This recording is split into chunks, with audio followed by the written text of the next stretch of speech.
Hello. Okay. The goal of my talk really is to persuade you all that Hadoop isn't a scary thing and that everyone should use it. So I don't know how successful I'm going to be, but I'm going to try. Just a quick question, who here has ever used Hadoop before? Okay, so like 3 hands, so I have a lot of people to persuade. Okay. So I'm going to kind of go through the stack. I'm basically going to try and lay out what you can use Hadoop for and why it's useful and why it's the best tool to do the certain things that you can use it for. So I'm going to go through an overview of Hadoop, like what it is, what it does, and then I'm going to talk about the things you can do with Hadoop, so like why to use it, basically. Then I'll talk about why it's a great model to use it for those things, and I'll kind of wrap up with like some cool additions, and then have any questions that people might have. Okay. So this is my summary, so if you guys want to like go and hit the cowbell, you can just look at this slide and then leave. Basically, with Hadoop, you can like generate awesome production data sets, use it to like optimize different algorithms you may use, like search algorithms, and you can use it for analytics. And it's good at all those things because it's a batch processing system. You can access tremendous amounts of data like without taking down your database. It has all the retry logic associated with it, and it assumes the machines you're using are failure prone, and it can retry and do all sorts of clever stuff to make sure your jobs don't fail. And really, the big point is that you can use massive data sets and generate a lot of data, and it's really useful. So I want to give you a bit of context on Foursquare, because I'm going to use examples from our stack to like illustrate my points. So if you guys don't know Foursquare, we're the app where you check into a location, and then we can give you like specials and badges, and you can be the mayor of wherever you are. The other feature we have is called Explore, where we offer like socially driven like recommendations. So it's like a search engine, and we optimize it like a search engine. So that's where the optimization point comes in. But there's a lot of good things in our platform that require like a Hadoop data processing pipeline. Oh, yeah, and in case you didn't see those numbers, we have like a lot of data. So we have like 20 million users, over 2.5 billion check-ins, and we generate like 300 million like event logs a day, which is like 500 gigabytes. So Hadoop overview. So what is Hadoop? So Hadoop is 2 things. It's a MapReduce framework, and it's a distributed file system. And these things like scared me to death when I like started working at Foursquare, because they were like, hey, good job, you're the Hadoop guy now. And like I thought it was going to be really scary, but actually it's pretty simple, and I can hopefully do a good job of showing that to you. It is not an analytics platform, so most people like to throw around, like we already heard about data scientists, right? So they like to throw around the word data scientist, big data, analytics, big data analytics, like all this big data statistics, whatever. Hadoop isn't really designed for that. You can use it for that, but it's really more powerful in the way that I use it and the way that you can use it, and that's as like a production component of your infrastructure. And versioning is a pain in the ass. So there's a version 1 of Hadoop. Don't use it. It's a big pile of shit. Basically, use version 0.20 and then 0.2 maybe, or maybe 201. It depends. You're basically just better using somebody else's distribution, and they fixed all the bugs that are inherent in all the versioning. Okay, so scary slides first. So this is the kind of infrastructure of Hadoop in terms of how you lay out your machines. There is a master. So blue is MapReduce. Orange is a distributed file system. There's a master node. You talk to that node. It delegates tasks to its children. So the job tracker, you give it MapReduce jobs. It sends the task trackers, maps, and reduces to perform. The data node, you tell it to store this file, and it will send blocks of that file to the data nodes, which are orange, and they are redundant. So you can say how many of these data nodes you want holding a particular piece of data. Default, I think, is 2 or 3. It really depends on how confident you are that your machines aren't going to die. So it's also important, before I move on to the clever stuff, if you co-locate task trackers and data nodes, you get benefits because the data's in the same place. So clever stuff it does. So it assumes your machines are bad. So if a map task fails, for example, it'll get retried on 3 other task trackers. Your data nodes are redundant, so a piece of data is in 2 places, or maybe 3, or 4, or 5, or however many you want to specify. You can have many users, so there's like scheduling. You can tell users they can only store 100 gigabytes, or they can store whatever they want, or they don't get all the resources, etc. And you can use S3 like it's HDFS instead, which is really nice. So map and reduce. So the bulk of everything I do is writing map and reduce functions. This is kind of Ruby pseudocode for map and reduce. So these are like the Java APIs that I'm like fake programming against with Ruby. You basically, a map, you get a key and a value, and you output a key and a value, and whatever you do in the middle is up to you. So you can take, in this example, I take a line number and a check-in, and I output a user ID and a check-in. And the reduce function gets a key, and then a list of all the values you've output with that key. So in this example, I get a user ID and a list of check-ins, and all I do is iterate over the check-ins and count them, and then output that at the end. So the result of this job is a list of user IDs with a bunch of check-ins to see how many times each one is checked in. So it's pretty simple, but like when you have billions of records, this is pretty good. It's like one of the only ways to do it without taking down a database. So this is the other scary diagram, and this is the MapReduce pipeline. So in blue is what we just wrote, map and reduce, and all the stuff in the middle, basically what that does is organize the values and the keys so that the same keys are together, and then gives them all to the reduce at the same go. And you can override that stuff, but generally speaking, you won't really need to touch it unless you're doing clever data joins or something really intelligent. But generally, map and reduce, everything's good. The stuff in the middle just organizes it so that the reduce interface works. So before I jump into some examples of like why it's good, this is our pipeline at Hadoop, right? So at Hadoop at Foursquare. So we have like two types of data. We have log data and we have database data. Every night we take a fresh snapshot of all our databases and put them in S3. And every day we collect all the logs we generated through that day and put them in S3. That gives us a really consistent view of what Foursquare looks like every day for us to run jobs over. Event logs are probably 500 gigs a day uncompressed. And Mongo's are less than that, but that's all of Mongo. So we dump that every day, so it's probably a few hundred gigs.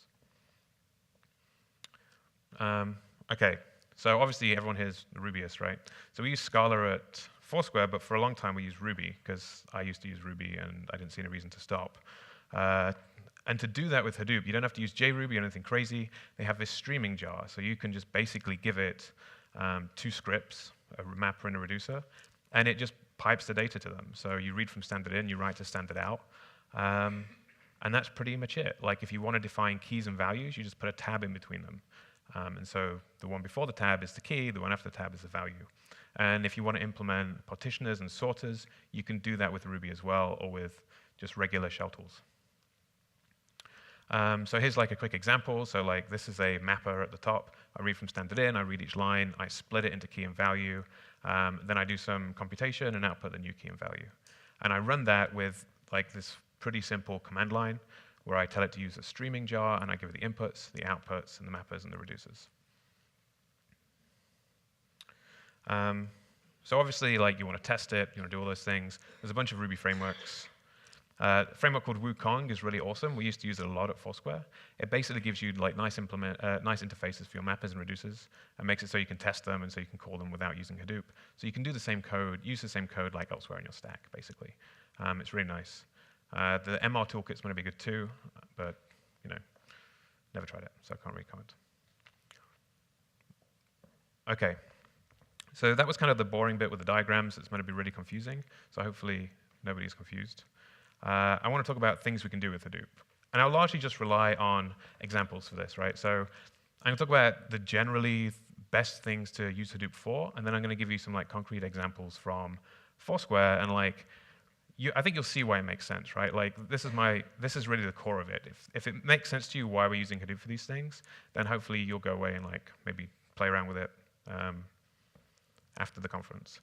Okay, so generally, so these are the three things I'm going to talk about. So generating data sets, optimization, and ad-hoc querying.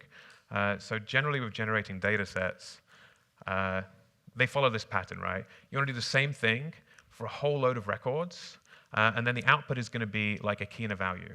So a good example is the user counting that we did, right? User check-ins counting. We do the same thing for every user. We want to count check-ins for every single person, and the output is a key and a value, the user ID, and the count of check-ins. So the examples I have, so this is like who has done what. So this is a snapshot from Foursquare.com. And we recommend you a place if more of your friends have been there. So in this example, like a bunch of my friends have been to Blue Bottle Coffee, and we have these counts at the bottom, and that's like Hadoop generated, right? Because we basically want to count every user venue combination. So that's 20 million users times like an average of like 1,000 places people have been.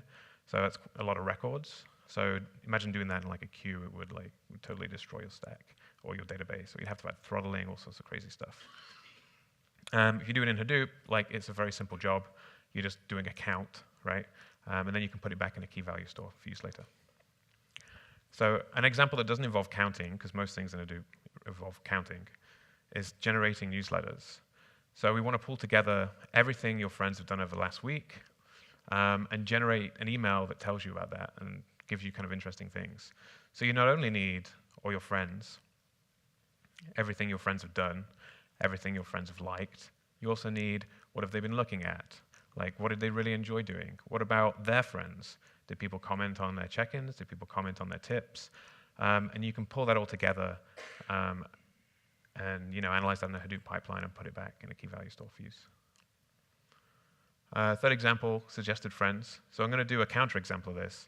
So we basically take friends of friends and then see how many of them your friends have in common with them, right? So you can see I have 8 friends in common with Alessia at the top. I don't know who she is actually, but it's okay. So maybe I should be friends with her. So it's a very simple job where we output a user ID and a list of user IDs, and just generate a list of people we think we'd know based on like the friends of friends algorithms. Pretty simple. So counterexample, if we did this with a database and a queue, we'd have to pull the user record, then we'd have to pull all their friends, so maybe 1,000 friends. Then have to pull all of your friends' friends, so maybe each of those have 1,000 friends. Then you have 1,000,000 records. Then you have to rank them and return them and then write them to the database. So if you have 20 million users, you're doing this 20 million times. So, I mean, I think it's clear that like that's not necessarily something you want to be doing at like peak load during when your application's running. If you do it offline and then load it back in, you have very little like impact on the system. And I kind of alluded to this, but you're best not putting your data back in a database. You're best to put it in like a key value store, because all the data that comes out is key value. So, HBase, Cassandra, Redis, even Redis works really well. Okay, so this is some more fun stuff. Coffee or hot dogs? So, who drinks coffee at 3 in the morning? Yeah, exactly. Well, it's pretty intuitive that you don't drink coffee at 3 in the morning, but we wanted to verify it, to add it as like a signal to our like ranking algorithm that we don't recommend you to go get a cup of coffee at 3 in the morning, because that would be silly. So this is a visualization of that. So you can see that Gorilla Coffee is a coffee shop, Gray's Papaya is a hot dog place, and the green line is a nice restaurant. So obviously people go to restaurants in the evenings, on Fridays and Saturdays. People go to coffee in the mornings and all day Saturday, and people pretty much want hot dogs all the time. So this is a really good signal. So you can get some numbers on this, and you can help it to improve. We have like a linear function that computes our search rank. So this can be a feature of that. And even though we don't necessarily like load this data back into our system directly, it's really useful because it's helped us generate this signal and help us like quantify like how much of an impact time of day and day of week has on our like search results.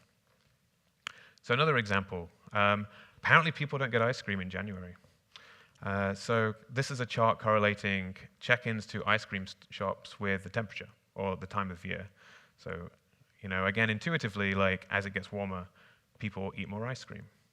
But again, like having this as a signal in the search algorithm is allowing it to be more powerful, and you need to validate it just to make sure that you're not saying something crazy.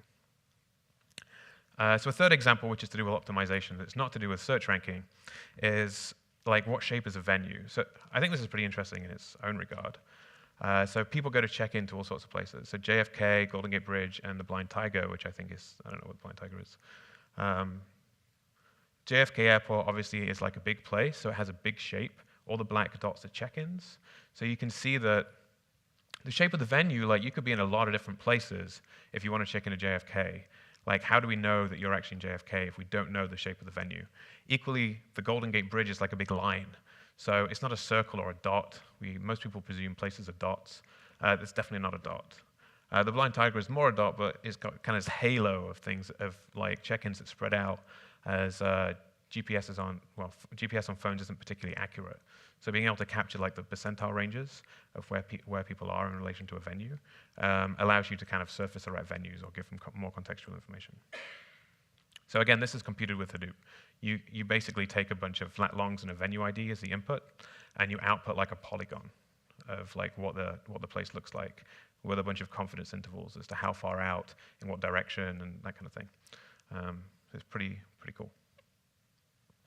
And then like measurement, so you can find problems in specific areas. Can you see that? Does that show up? It doesn't really show up on here. So like this is API requests from a specific region. So like New York City is notoriously bad for AT&T. So this is like looking at New York City, you can see there's like blips in the graph of like API requests from New York City because AT&T goes down. And this kind of stuff, it's not going to really impact. You don't need to change anything in the app, but it's nice to know like if people are experiencing problems to debug it and say, well, why are they having these issues? Is everybody having this issue? You don't necessarily get this from like real-time server tracking, but you can find it like after the event by going and digging through this data. Cool, okay. So the third use for Hadoop, Foursquare at least, is ad-hoc querying. So before I even talk about these, these are the hardest things to Google for in the world. Like if you Google for pig, you're not going to find this because like there's lots of things about real pigs on the internet. But essentially, they're scripting languages that generate MapReduce jobs instead of compiling them to like real, to like assembly language or anything. So we use Hive a lot. Hive is SQL. So you specify SQL tables, you tell them where the data is, and then you just write SQL queries on top of it like it's a real database. So I'm going to give this a couple of seconds to digest. Does anybody know what this query returns? So yes, that's true. So it returns the rudest cities in the world based on the number of tips left in those cities that have curse words in them. So yeah, Manchester. We had the mayor of some of these towns email us and ask us how they could improve their rating, which is pretty fun. Oh, yeah, so at the top is being bad. But yes, improving, they might want to be ruder to their tourists, I guess. So I think one of the towns towards the bottom had a, we are nice day to counter this. But anyway, that kind of thing's really powerful. We didn't write that query, a business analyst at our company wrote the query. It really takes the burden off all the engineers to report all this data when they can go and just find anything they want. As long as they know SQL, they can run any query they like and really get any result they want. Obviously, getting them to learn SQL is the hard bit, but once they have, it's great. It doesn't really work well with the analytics tools you normally put on top of databases. OK, so interesting things that you can do with it. So why is it good for those things? You don't need to sample. You don't need to throttle. You don't need to deal with failure recovery. What if your queue job fails? You don't need to do any of those things. You can just access all your data as fast as you want, as fast as it can, and in combination with other data sets. So you know how people are using your app, but have you ever correlated it with usage on Twitter or some search terms on Twitter? What about Wikipedia articles? Do you have a wiki on your site? Do you want to join it up with Wikipedia in some way? You can do that with Hadoop, and you can join against pretty much any kind of data set you want, so long as you have some way of joining the IDs together. And even that can be kind of fluffy, and you can kind of hack it to join on less than a definite ID. So reusing your code is really the important bit, right? So you want to reuse all your models. And that goes for event logs as well. So event logs are awesome. You just write data out. It doesn't matter how much you send, hundreds of millions of events a day. It's super useful. Who uses the web? Who uses the mobile? How long do people spend on it? Who goes to search results and then clicks through? Who buys something? All these things, how do you optimize that? How do you make it better? You don't need to really plan for any of these questions as long as you record enough information. Throw whole objects in your event logs. We throw like whole venue records. We throw whole lists of venue records. We log like every result we give to like our search engine. So we can analyze it later and see where people clicked and see what their venue was and see how good it was. And the more you log, the more you have access to. So code reuse. So like I said, this is really important. I kind of thought this slide was before the other one. So you don't really have to do much to use Ruby with. Use your Rails app with Hadoop, right? You just need to have some way to serialize and deserialize your records. And you have to make sure that those records don't expect a database to be living behind it. So that you don't accidentally, for every record in your entire database, try and pull all check-ins for all users right at the same time, because that would be bad. Yeah, and if you use records for models for event logging too, then you can really have the same code in your app. So if you want to go and click in your app and like generate a newsletter for somebody because they didn't get it or they're new, you can click a button and it'll do it. If you want to generate newsletters for everybody, you can just push it through a MapReduce job and it'll do it as well. And that's really powerful. And that's kind of the core of what I'm trying to get at is like you can do the same things as you do in your app, but do it for every single person or every single record. And it's really, really cool. All right, so a few additions before the end. So if you've ever played with Hadoop, it's like a total nightmare to set up and get configured. So just don't bother, basically. Amazon has their own distribution if people are on EC2. You make one API call and they'll spin up however many machines you want, properly configured. You can write to and from S3, and all you have to do is submit your Ruby job or your Hive query, and they have flags to set up Hive and like install Ruby gems and like all this cool stuff. So you can get a Hadoop job and Hadoop cluster up and running in like 20 seconds flat with this thing. It's really powerful. If you want to take it seriously after that, like don't try and go to like Apache code repo and like download like the Hadoop version 1 and like try and run it, because like nothing will work together and it'll just be a disaster. Instead, use like Cloudera is a good company. They have their own distribution. All the components work really well together. So some other cool frameworks if you don't want to use Ruby. So we've already talked about like Hive and Pig, scripting languages. There's some really good Java and Scala frameworks that we use. Scooby is the one we use the most. So if you want to play around with JVM languages, then they're the ones to use. And you can always use JRuby and use any of these frameworks. When we used Ruby, we just used straight old Ruby and used Hadoop streaming, and that was more than good enough for us. Then when you really get serious, you probably want to schedule things to happen every day. So you want one of the workflow engines. And we use Uzi at Foursquare. It's really good, except you have to write a lot of XML, which isn't so good. And then some event logging frameworks, in case you don't do this and you want to do this, because this is really an integral part of having a really good Hadoop cluster. All these things do event logging. We started using Kafka. We did use Flume. Flume is bad. Kafka is good. That's the most I have to say on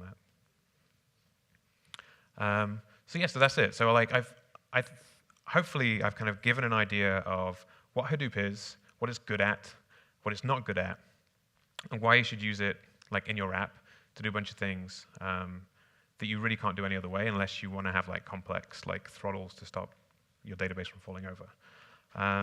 So that's really it. Does anybody have any questions? Yes. Yeah. So I'm having trouble imagining like the newsletter example you used a couple times. Like how many maps and reduces go into generating, all the newsletters? Yeah. So the question was generating the newsletter. How many maps and reduces like go into doing something like that, especially because you're using so much data, I guess is the point, right? So the answer is like probably 2 map reduces. So again, if you use one of the frameworks, they basically build DAGs for you. So you just specify like one thing and it'll like chain the map reduces together. So in that example, you have like one map reduce that can pull in lots of different data sources. So users, check-ins, likes, tips, whatever. You key them all by the same ID, so the user ID. So they all go to the same reduce function. And then you just squish them all together into like one model and then write that out. So what your second MapReduce gets is like the user ID and this giant model of a user with everything he's ever done, like check-ins, tips, all that kind of stuff. Does that make sense? And then you can use that to like, maybe you key that on then all their friends, so then for each friend you can like collect all that together and create some big aggregate of that. Even if it's just something simple like where your friends checked into the most. I think the example I gave actually just looked at places that people had most checked into and surfaced those. But there's a lot of other things you can do there, and you can plug that into any kind of machine learning tool or anything to get that done. And we have time for more questions. Any others? Gotta cut you off there. Okay. Thank you very much. All right, thank you.